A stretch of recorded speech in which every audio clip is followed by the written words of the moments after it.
Bienvenue dans notre émission sur la jeunesse, là où nous parlons de la parole de Dieu, là où nous édifions la jeunesse. Alors si vous êtes là, il suffit juste d'aimer notre page et n'oubliez surtout pas de partager nos enseignements ou de partager encore nos exhortations. Que Dieu nous bénisse. Alors, comme j'ai l'habitude de dire, il suffit juste de se rendre rapidement sur YouTube. Vous tapez sur votre YouTube, vous tapez Célébration Jésus-Christ. Et vous verrez, il y a beaucoup des enseignements qui sont déjà là-bas. Et je pense fermement que vous serez édifiés. Je pense fermement que vous serez encouragés, consolé, qui est le but d'une prophétie. Donc, si vous êtes encore là, il suffit juste d'aimer la vidéo et de la partager. Comme je dis toujours, je suis sur WhatsApp, je suis sur Instagram, je suis sur TikTok avec des vidéos de moins de 3 minutes le long de la semaine. Alors, aujourd'hui, nous allons partager un thème que je vais intituler aujourd'hui « La supériorité du Christ ». Amen. Donc, la supériorité de Jésus-Christ. Mais avant que je puisse aborder ce thème, j'aimerais quand même nous faire introduire ou soit nous faire baigner dans cette prière qui va nous conduire tout le long de notre enseignement. Père éternel, je bénis ton Saint-Nom. Je laisse ton si entre ta sainte main. Je laisse mes frères et sœurs qui seront connectés. Père, laisse que tu puisses enlever le voile qui couvrait nos visages, qu'on puisse voir la réalité des choses. Père éternel, laisse que tu puisses nous guider. Laisse que tu puisses susciter une génération qui va te craindre. Une génération qui va te craindre. Une génération qui va marcher dans la crainte de ta parole. Une génération qui ne va pas diluer ta parole. Une génération qui ne va pas mélanger ta parole. Mais une génération qui va te craindre. Père, je t'en supplie, dans le nom puissant du Seigneur Jésus-Christ, dont je suis le serviteur. Père, laisse que toute personne qui va regarder cette émission, que le voile puisse tomber, qu'il puisse avoir la compréhension de l'esprit. Dans le nom puissant de Jésus-Christ. Amen. Amen, amen. Aujourd'hui, nous allons partager sur la supériorité du Christ. Donc, j'aimerais déjà nous faire comprendre ceci. Lorsque je suis en train de parler du mot supériorité du Christ, nous devons savoir que c'est notre grand frère. C'est Christ qui est notre grand frère dans la vie chrétienne. C'est lui qui est le premier-né dans toutes choses. Lorsque vous lisez les livres, les épîtres aux Colossiens, vous verrez que Christ, au premier chapitre, la parole de Dieu nous montre qu'il est le premier dans toutes choses. Et c'est par lui que toute chose a été créée. Donc ici, si j'évoque qu'il y a la supériorité du Christ, nous croyants, nous devons savoir que lorsque je parle de la supériorité du Christ, je parle automatiquement de la supériorité d'un enfant de Dieu qui est attaché au Christ. Je répète. Lorsque je suis en train de parler de la supériorité du Christ, et tant que croyants que nous sommes, nous devons savoir d'une manière automatique, nous sommes aussi en train de parler de nous, car la supériorité d'un croyant, d'un chrétien, de celui qui a Christ dans sa vie, est attachée automatiquement à la vie de Jésus-Christ. Amen. Avant cela, j'aimerais que nous puissions lire cette histoire que nous connaissons tous sur Genèse 37, du 8e verset au 9e verset. Que nous dit la Bible? Donc, je suis bien dans Genèse 37. Je commence par le 8e verset. Genèse 37.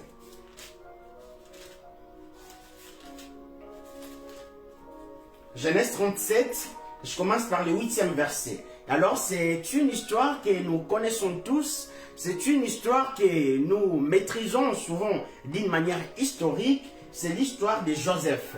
Alors, nous nous souvenons que Joseph est né dans une famille de 13 enfants.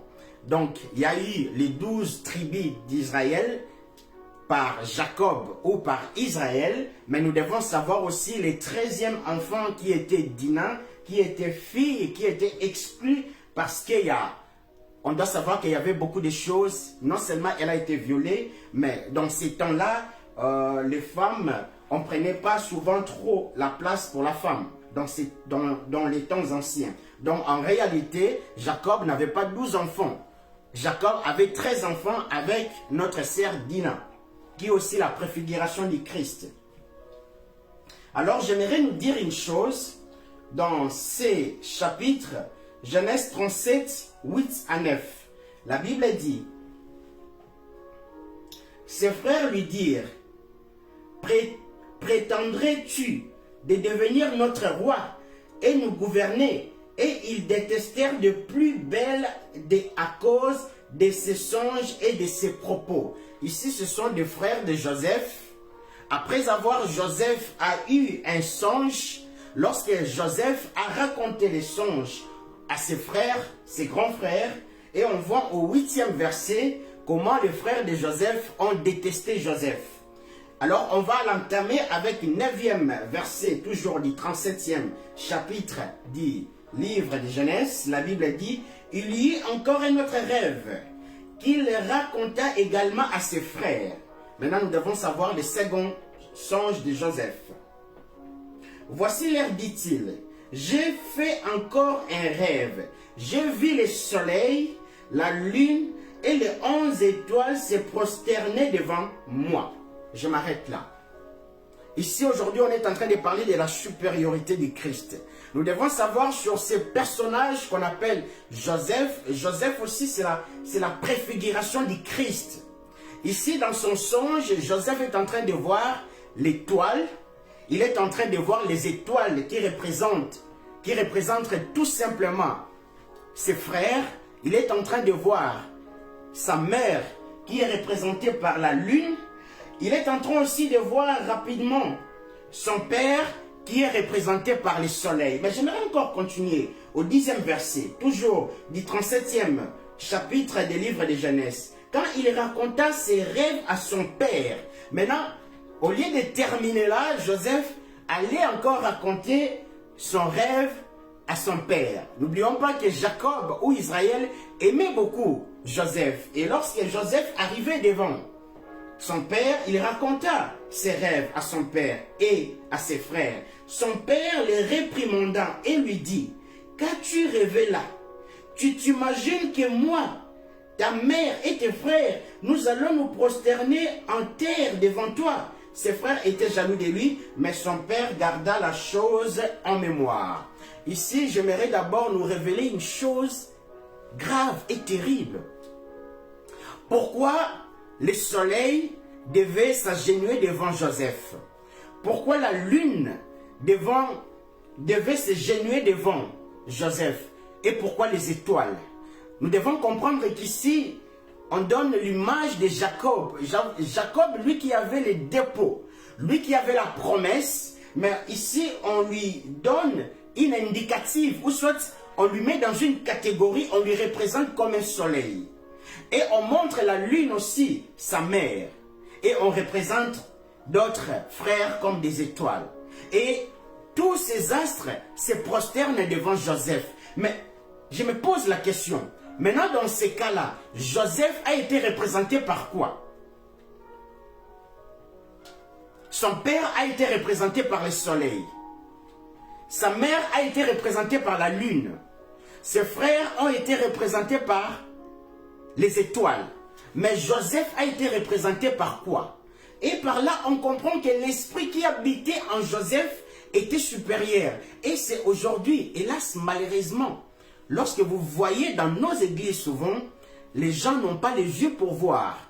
Les gens n'ont pas les yeux pour voir. Vous savez, lorsqu'on a commencé à m'initier dans la magie noire, magie blanche, quoi encore, magie indienne, bouddhisme, ce genre de choses, c'était dans une église. Moi, je ne savais pas. Et il y a beaucoup de gens qui deviennent des sorciers comme ça à la fin. Vous savez, il y a beaucoup de gens qui deviennent des sorciers.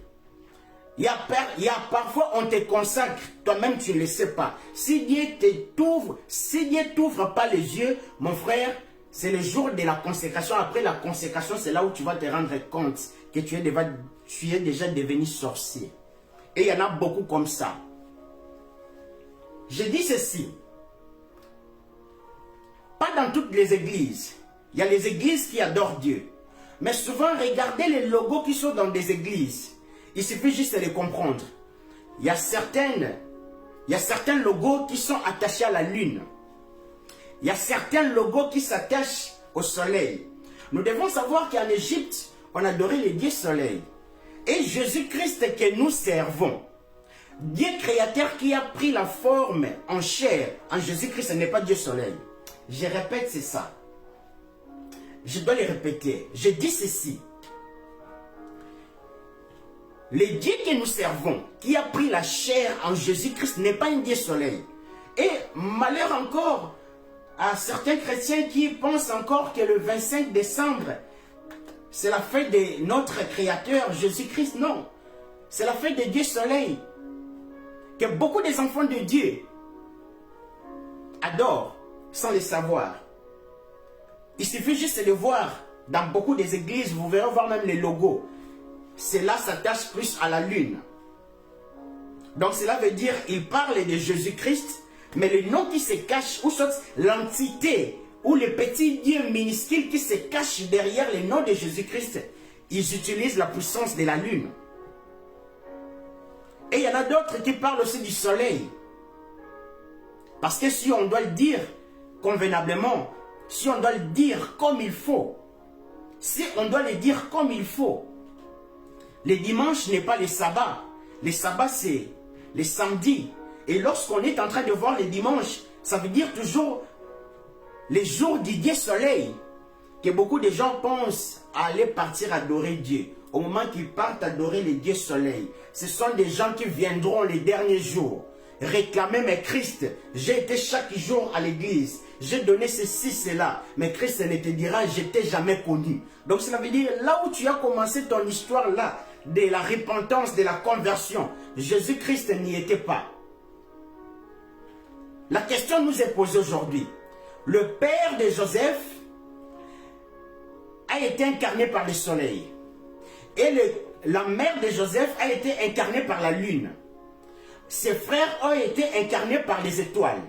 Mais seul Joseph, on ne comprend pas, Joseph n'a pas été incarné par un astre quelconque. Joseph a été habité plutôt par l'Esprit de Dieu vivant. Je répète. Vous savez, le soleil, dans le monde obscur, pour les gens qui utilisent l'astrologie, c'est aussi une entité. C'est aussi des puissances. C'est aussi un Dieu. Mais pas un Dieu avec 2 majuscules. Un Dieu avec 2 minuscules. Un Dieu avec 2 minuscules. La lune aussi, ce sont des dieux. C'est un Dieu avec 2 minuscules. Que beaucoup des églises, vous verrez voir même des logos. Ils mettent la lune avec croix. Donc ça veut dire, ils vous parlent de la croix du Christ, mais derrière se cache une entité qui est sur la lune. Amen. Et ils utilisent la force de ce Dieu-là, qui n'est pas le Dieu créateur. Nous devons savoir que Dieu a créé tous les astres. C'est ainsi l'esprit, c'est ainsi Dieu n'a pas voulu se révéler en Joseph comme un astre. À son père, il a voulu que Jacob puisse avoir l'identité d'un soleil. Il a voulu que la mère de Joseph puisse avoir l'identité de la lune. Ses frères des étoiles. Mais Joseph, lui, ne devait pas ou ne pouvait pas avoir l'identité d'un astre. Car lui, Dieu demeurait en lui. La divinité de Dieu demeurait en lui. Nous devons comprendre que Joseph est la préfiguration du Christ. Et nous connaissons tous l'histoire, comment la jalousie est montée dans le cœur des frères de Joseph. Alors un jour, Jacob envoie son enfant Joseph pour aller voir ses frères dans les champs. Et nous connaissons tous l'histoire, comment ils ont vendu Joseph.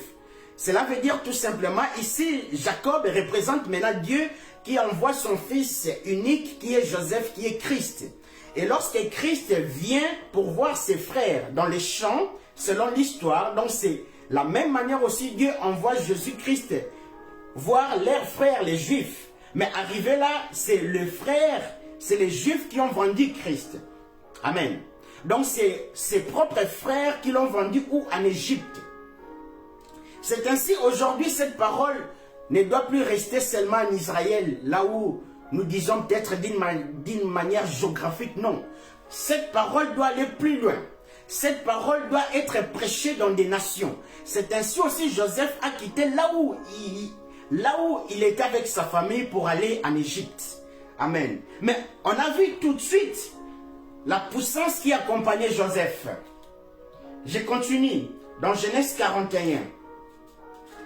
Alors Genèse 41, je commencerai par le 8e verset. Au matin, inquiet, il fit convoquer tous les magiciens, les sages d'Égypte, et leur raconta ses rêves, mais aucun d'eux ne put lui interpréter. Donc ici, on constate déjà une chose. Pharaon, lui qui adorait les dieux soleil, il a un rêve, mais il ne sait pas l'interpréter. Il appelle les magiciens, il appelle les sages, il appelle des astronautes. Nous devons savoir que Pharaon était entouré de plusieurs dieux. Vous savez, les gens qui ne sont pas sûrs d'eux, ils sont toujours entourés de plusieurs dieux. Je répète, c'est ça. Les gens qui ne sont pas sûrs en eux-mêmes, ils sont entourés de plusieurs dieux. On voit l'exemple de Goliath. Vous savez, Goliath a maudit David par ses dieux. Goliath avait tellement peur. Goliath avait peur de David. Il avait peur des dieux de David sans le savoir. C'est ainsi Goliath ne pouvait pas marcher avec un seul dieu minuscule. Goliath avait beaucoup de dieux. Mais David avait l'esprit de Dieu majuscule. Le Dieu créateur. Amen.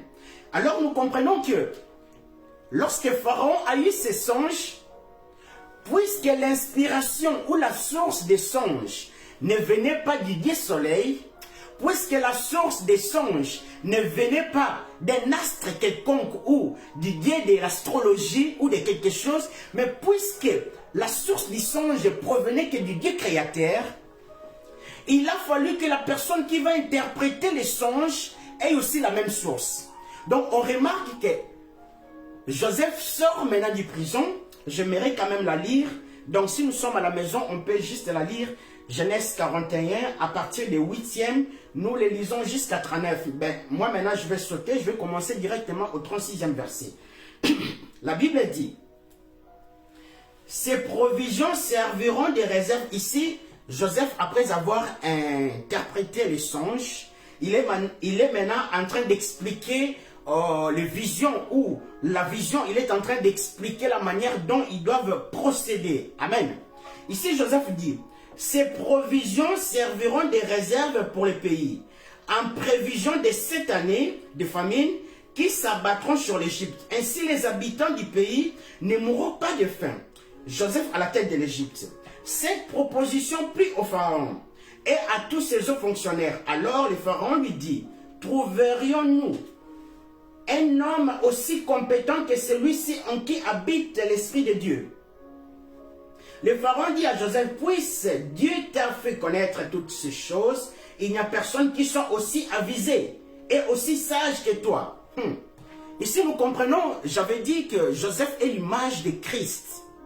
Alors Joseph, lorsqu'il a interprété les songes, nous devons savoir qu'aucun magicien, aucun astrologue, les astrologues ce sont des gens qui étudient les étoiles, qui étudient la lune, qui étudient le soleil, des choses comme ça, des astres. Aucun astrologue qui avait la capacité de voir la source, car la source provenait du Dieu créateur, le Très-Haut. Amen. Maintenant, puisque Joseph, lui, ne pouvait pas, souvenons-nous, lorsque j'ai dit dans Genèse 37, lorsque Joseph a vu dans les songes, il a vu son père représenté comme le soleil. Il a vu sa mère représentée comme la lune. Il a vu ses frères représentés comme les étoiles. Mais lui, pour lui-même, il n'y a pas eu un autre astre. Il y a eu seulement l'Esprit de Dieu. C'est ainsi Dieu s'est différencié de Joseph. Dieu s'est différencié de ses frères, de ses parents, pour montrer tout simplement l'esprit ou la provision qui était dans la vie de Joseph. Amen. Lorsque Joseph maintenant interprète les rêves devant Pharaon, parce que Joseph avait la même source. La source qui venait de donner les songes à Pharaon, Joseph était aussi de cette source-là. C'est ainsi que Joseph a eu la capacité d'interpréter les songes. Et lorsque Joseph a interprété les songes, écoutons ce que celui qui adorait les dieux soleil, Pharaon, comment il explique les choses. Trouverions-nous un homme aussi compétent que celui-ci, en qui habite l'Esprit de Dieu? Donc on a compris, lorsque j'ai dit dans Genèse 37, dans les songes de Joseph, sa mère était représentée comme la lune. Son père était représenté comme le soleil. Ses frères étaient représentés comme les étoiles. Mais sauf que Joseph aussi devait être représenté comme l'étoile. Mais Joseph, lui, ne pouvait pas être représenté comme les étoiles. Car Joseph était la réserve de Dieu Tout-Puissant. Joseph était représenté par Dieu lui-même. C'est ainsi, nous sommes en train de voir encore, il y a une deuxième personne à part Jacob. Maintenant, lui adorait vraiment le Dieu soleil. Et lui est en train de rendre témoignage à l'esprit qui habitait dans la vie de Joseph. Regardons ce qu'il dit. Il dit, homme aussi incompétent que celui en qui habite l'esprit de Dieu. Le Pharaon dit à Joseph, puisque Dieu t'a fait connaître toutes ces choses, il n'y a personne qui soit aussi avisé, aussi sage que toi. Ici, lorsque Dieu veut t'amener là où il veut, Dieu est capable, voire même d'utiliser n'importe qui. Vous savez, c'est nous les hommes, à notre regard, nous voyons les choses différemment. Mais Dieu ne voit pas les choses de la manière dont nous les voyons. Vous savez, j'aimerais nous dire une chose. Lorsque Dieu veut t'entraîner, Dieu ne va pas t'entraîner avec des anges, mon frère. Si Dieu commence à t'entraîner avec des anges, c'est comme s'il te dorlote. Il te dorlote. Lorsque Dieu a une grande mission à effectuer avec toi, Dieu va miser sur beaucoup de choses dans ta vie. Alors Dieu ne va pas prendre des anges pour qu'il te puisse donner des entraînements. Non, non, non, non. Dieu ne veut pas que tu sois un enfant gâté. J'ai bien dit. Jésus-Christ n'a pas été un enfant gâté. Nous voyons la vie de Jésus-Christ les jours où on a mené Christ à la croix de Golgotha. Ils ont pris des clous pour clouer sa peau. Jésus-Christ n'avait pas la peur. Vous savez pourquoi? Parce que Jésus-Christ avait déjà l'habitude avec Joseph. Jésus-Christ était déjà préparé pour cela. Les clous à la croix, ça ne pouvait rien faire à Christ. Parce que Jésus-Christ venait d'une famille de charpentiers. Son père était charpentier. Jésus-Christ savait la puissance ou la force où lorsque tu prends le marteau, tu donnes un coup sur ton clou pour percer les bois. Ils avaient cette notion-là. Il avait la notion. Il avait la notion. Et ce n'était pas quelque chose qui pouvait surprendre Christ. C'est ainsi, lorsque Dieu veut te préparer pour certaines choses, Dieu ne va pas s'amuser à te dorloter. Il y aura des gens qui vont venir à te faire du mal. Pour ces gens-là, ils te font du mal. Mais pour Dieu, Dieu les choisit pour te donner un entraînement. Amen. Je dis toujours, lorsque Dieu veut te donner un entraînement, il te protège. Il te met une cuirasse de la protection. Il te fait entrer dans les champs. Tu as toute la protection. Mais tu dois apprendre à te bagarrer. Tu dois apprendre à donner des coups. Mais la protection, il te les donne. Il te la donne plutôt. Maintenant, imaginons, tu débarques pour la première fois. On te donne des coups et tu es KO. Après quelques temps, tu te réveilles et tu vois que tu n'es pas mort. On te donne encore des coups, on t'enchaîne encore. Tu es encore KO, tu te réveilles, tu n'es pas mort. Mon frère, ma soeur, après 10 fois, je pense que tu vas te révolter. Et tu vas comprendre que c'est juste un exercice. Ce n'est pas quelque chose qui va te tuer. C'est juste un exercice pour ton bien en fait. Alors, Dieu est capable parfois d'utiliser nos ennemis. Dieu est capable parfois d'utiliser nos amis, devenir ennemis. Dieu est capable d'utiliser n'importe qui. Amen. Donc, il ne faut pas toujours voir la chose à la manière des hommes. Il faut voir toujours la chose à la manière de Dieu. Amen. Parce que si Dieu veut t'entraîner, Dieu, s'il doit t'entraîner pour une mission quelconque, il doit aussi préparer des gens qui sont en habilité pour ce genre de choses, pour te donner un bon entraînement. Que Dieu nous bénisse. Je suis bien dans l'évangile de Matthieu, 2e chapitre, au 1er verset jusqu'au 4e verset. Évangile de Matthieu, 2e chapitre, 1er verset jusqu'au 4e. Nous devons d'abord savoir que Matthieu, lui qui a écrit Matthieu, qui n'a rien à voir avec l'apôtre qui a remplacé Judas, donc Matthias, si je ne me trompe pas, oui, Matthias, il n'a rien à voir avec lui. Lui, il a aussi un surnom au nom de Lévi, lui qui était le collecteur d'impôts. Amen. Que Dieu nous bénisse.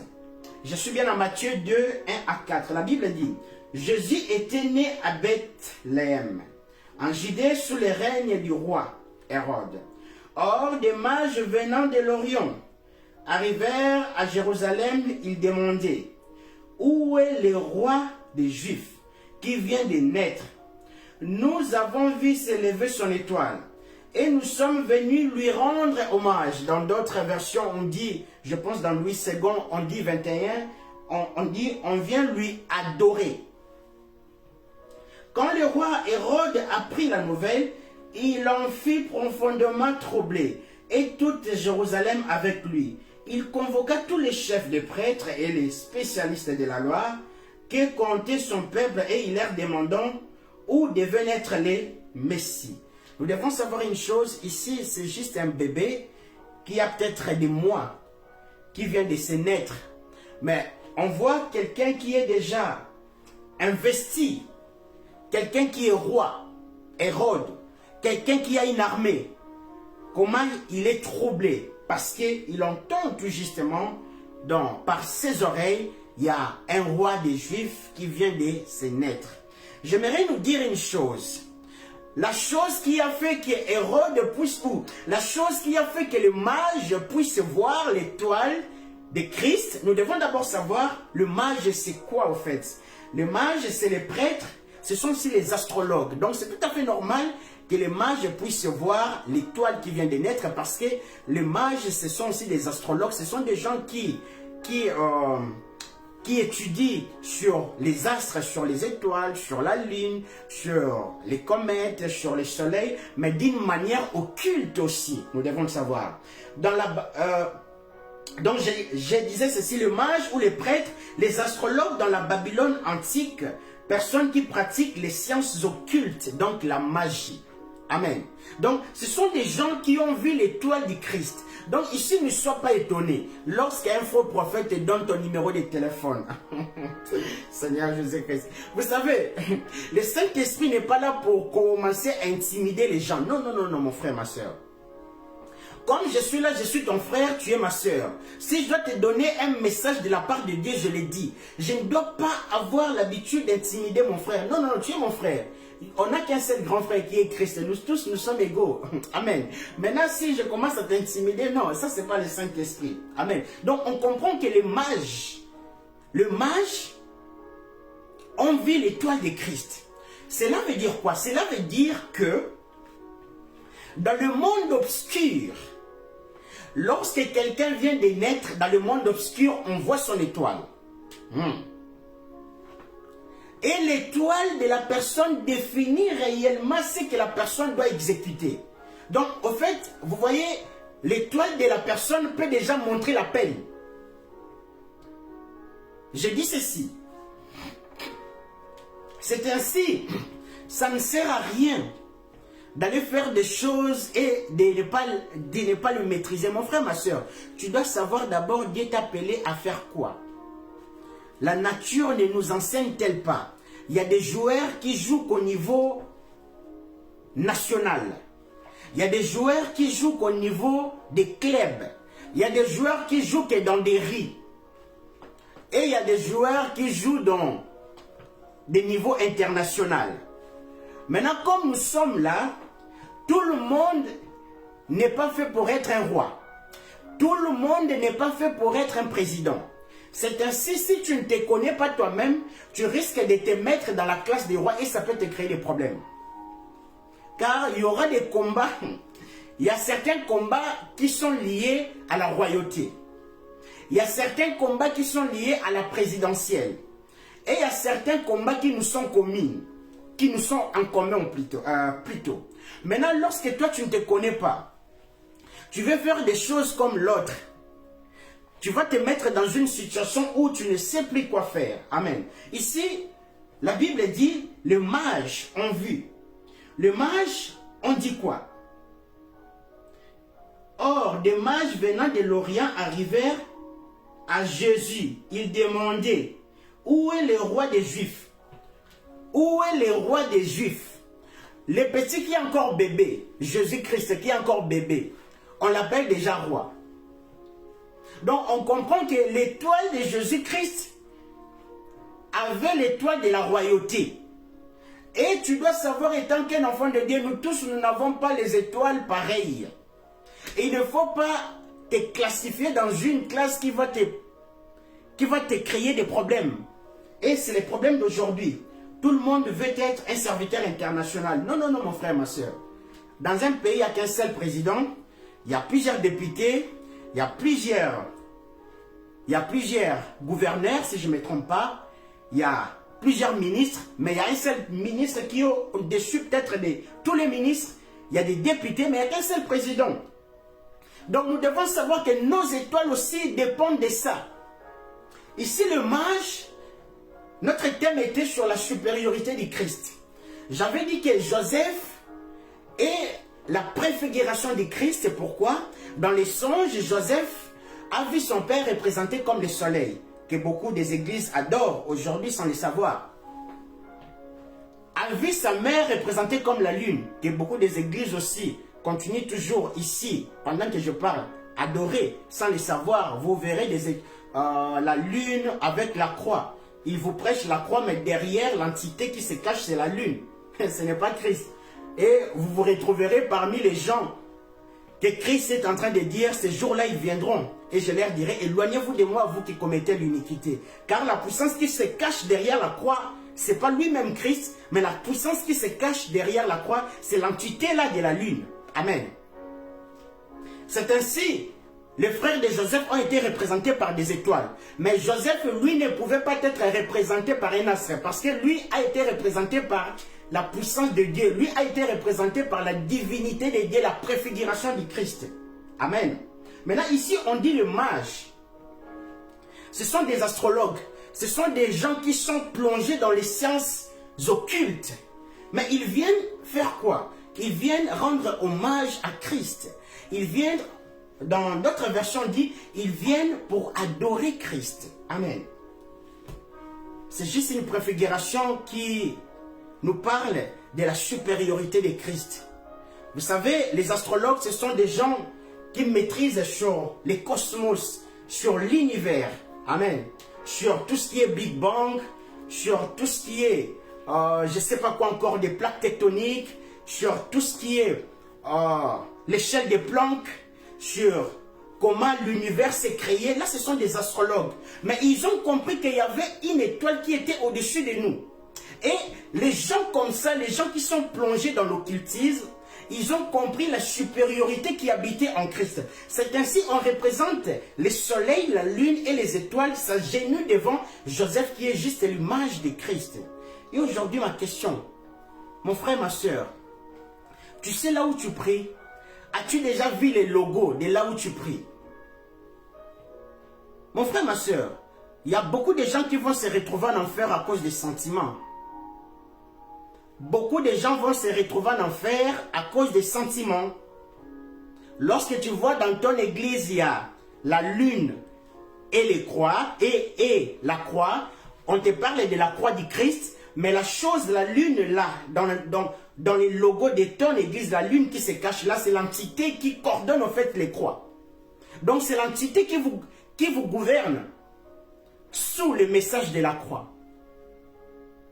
Et vous pensez que vous serez sauvé. Mon frère, ma soeur, parfois il faut arrêter de prendre les choses de Dieu dans la comédie. Je dis ceci et je le répète. Il suffit juste de voir les songes de Joseph. Joseph n'a pas été représenté par un astre quelconque. C'est son père qui a été représenté par le soleil. C'est sa mère qui a été représentée par la lune. Son père qui a été représenté par le soleil, sa mère qui a été représentée par la lune, ses frères qui ont été représentés par les étoiles, mais Joseph ne pouvait pas être représenté par un astre quelconque, car Dieu a choisi dans la vie de Joseph habiter. Amen. Et les étoiles qu'on est en train de voir, la lune, le soleil, ce sont juste des entités. Que Dieu est en train de nous donner un message que voici les entités qui coordonnent peut-être le monde. Et ces entités-là sont sous l'esprit qui habite en Joseph.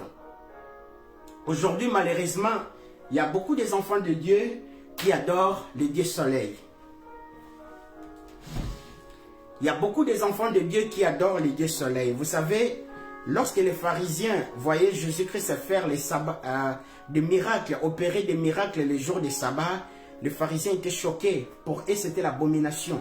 Mais ils ne savaient pas que Dieu avait caché le 7e jour d'une manière stratégique afin de prendre chair dans Jean 1 pour accomplir le travail du 7e jour sur la terre. Donc nous comprenons que le 7e jour du repos de Dieu, Dieu l'a accompli sur la terre en Jésus-Christ. C'est ainsi vous verrez que la plupart des miracles de Jésus-Christ n'a été que les jours de sabbat, car le sabbat n'a pas été fait pour l'homme, mais c'est l'homme, et l'homme n'a pas été fait pour sabbat, mais c'est le sabbat qui a été fait pour l'homme.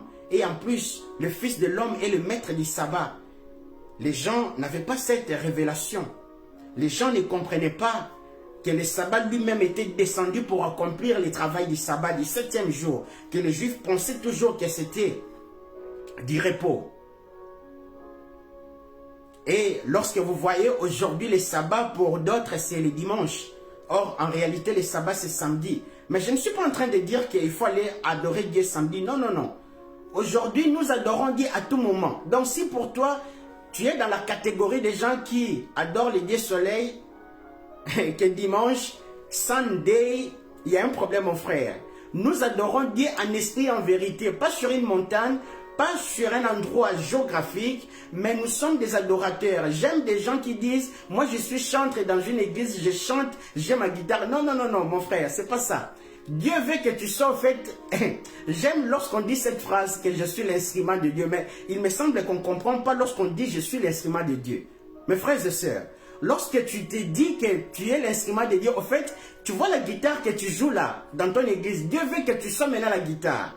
Donc, à nos jours, nous sommes maintenant des instruments. Quel type d'instrument es-tu? Il y a des gens qui partent seulement les dimanches dans l'église. Et on surnomme les dimanches les jours du Seigneur.